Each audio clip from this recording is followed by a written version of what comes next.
The changing geography of Boston is interesting and extensive. As many other great cities, the land changed and expanded in order to satisfy the needs of its population and economy. There are two main sites that experienced great change over time. The first water site to be filled in Boston is Mill Pond. Mill Pond was filled in 1830 and added 10% more land to Boston. Originally, there was a water mill that was used by the city of Boston for power. The water levels drastically fell, which caused the mill to not create as much power and decrease its value to the city. Additionally, since the mill had been around for a while, the structure was falling apart and wasn't functioning as well. The people who lived around Mill Pond started dumping trash in the water, which created a health hazard for the city. Additionally, Boston was in dire need of more land for housing, as between 1820 and 1830 there was a 41.8% increase in population.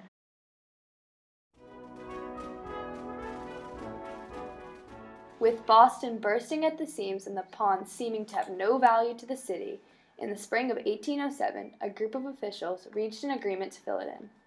Most of the fill came from Beacon Hill, Copp's Hill, and surrounding areas, which got rid of some of Boston's most well-known hills.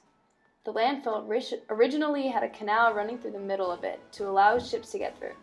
In 1845, the canal was replaced with a railroad, as it was seen to be more valuable.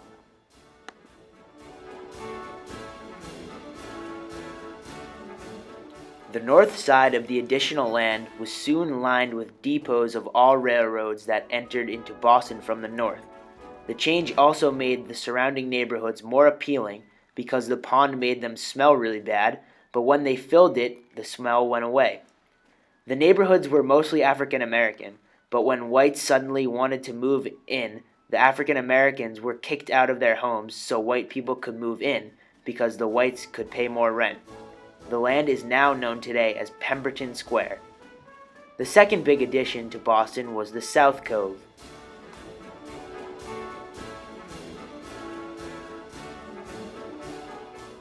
The South Cove was an addition to Boston that added 186 acres to Boston.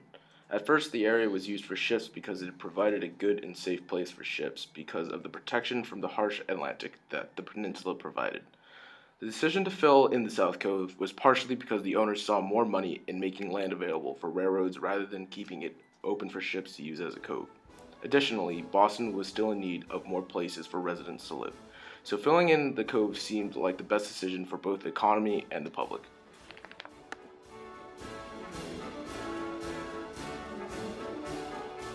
The South Cove Corporations was created to manage the construction and oversee the project. Construction of the South Cove started in 1806 and was completed in 1843. Filling the land in started in May of 1833. In order to obtain the fill, the South Cove Corporations purchased 18 acres of marsh from the south end of South Bay and a 3-acre hill from Roxbury. Many Irish immigrants worked on the project. As records show, 75% of ship operators that transported the dirt from the original locations to the South Cove had Irish surnames.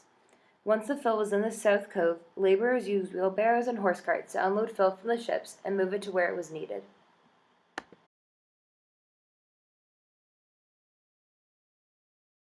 The 186 acres in the South Cove would eventually lead to the enlargement of the South Bay and the creation of what is now known as Chinatown and the Leather Districts.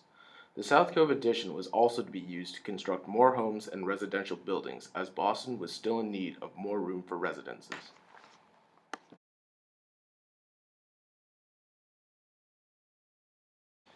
Boston, as seen in other great cities, has always been changing and evolving.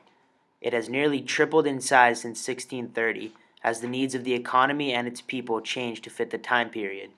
With the addition of these large landfills, Boston was allowed to evolve into the city it is known as today. The geography of Boston has been the greatest change because without it, there would be no room for other great changes to occur.